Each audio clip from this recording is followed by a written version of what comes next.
मत्ती रचित सुसमाचार 19वां अध्याय। जब यीशु ये बातें कह चुका तो गलील से चला गया और यहूदिया के देश में यरदन के पार आया और बड़ी भीड़ उसके पीछे हो ली और उसने उन्हें वहां चंगा किया। तब फरीसी उसकी परीक्षा करने के लिए पास आकर कहने लगे, क्या हर एक कारण से अपनी पत्नी को त्यागना उचित है?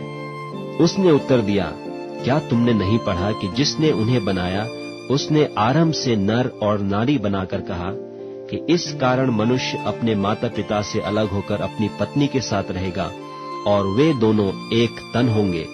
सो वे अब दो नहीं परंतु एक तन हैं। इसलिए जिसे परमेश्वर ने जोड़ा है उसे मनुष्य अलग न करे। उन्होंने उससे कहा, फिर मूसा ने क्यों यह ठहराया कि त्याग पत्र देकर उसे छोड़ दे?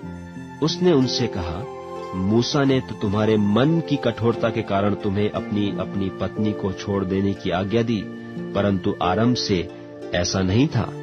और मैं तुमसे कहता हूँ कि जो कोई व्यभिचार को छोड़ और किसी कारण से अपनी पत्नी को त्याग कर दूसरी से ब्याह करे वह व्यभिचार करता है, और जो उस छोड़ी हुई से ब्याह करे वह भी व्यभिचार करता है। चेलों ने उससे कहा, यदि पुरुष का स्त्री के साथ ऐसा संबंध है तो ब्याह करना अच्छा नहीं। उसने उनसे कहा, सब यह वचन ग्रहण नहीं कर सकते, केवल वे जिनको यह दान दिया गया है। क्योंकि कुछ नपुंसक ऐसे हैं जो माता के गर्भ ही से ऐसे जन्मे, और कुछ नपुंसक ऐसे हैं जिन्हें मनुष्य ने नपुंसक बनाया, और कुछ नपुंसक ऐसे हैं जिन्होंने स्वर्ग के राज के लिए अपने आप को नपुंसक बनाया है। जो इसको ग्रहण कर सकता है वह ग्रहण करे। तब लोग बालकों को उसके पास लाए कि वह उन पर हाथ रखे और प्रार्थना करे, पर चेलों ने उन्हें डांटा। यीशु ने कहा, बालकों को मेरे पास आने दो और उन्हें मना न करो, क्योंकि स्वर्ग का राज्य ऐसों ही का है।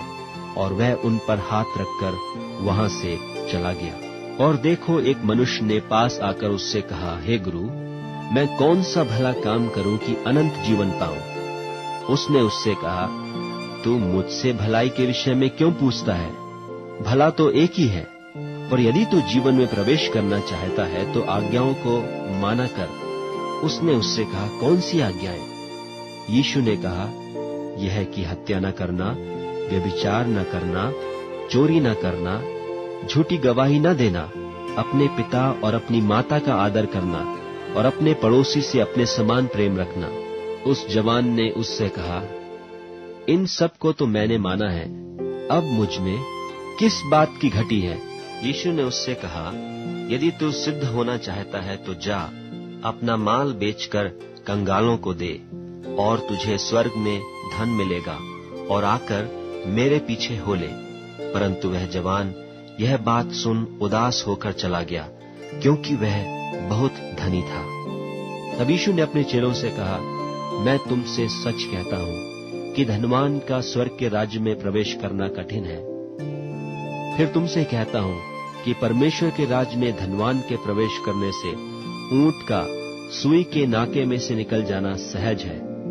यह सुनकर चेलों ने बहुत चकित होकर कहा, फिर किसका उद्धार हो सकता है? यीशु ने उनकी ओर देखकर कहा, मनुष्यों से तो यह नहीं हो सकता, परंतु परमेश्वर से सब कुछ हो सकता है।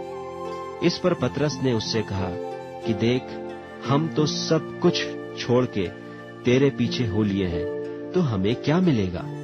यीशु ने उनसे कहा, मैं तुमसे सच कहता हूं कि नई उत्पत्ति से जब मनुष्य का पुत्र अपनी महिमा के सिंहासन पर बैठेगा, तो तुम भी जो मेरे पीछे हो लिए हो 12 सिंहासनों पर बैठकर इस्राएल के 12 गोत्रों का न्याय करोगे। और जिस किसी ने घरों या भाइयों या बहनों या पिता या माता या लड़के बालों या खेतों को मेरे नाम के लिए छोड़ दिया है, उसको 100 गुना मिलेगा, और वह अनंत जीवन का अधिकारी होगा। परंतु बहुतेरे जो पहले हैं पिछले होंगे, और जो पिछले हैं पहले होंगे।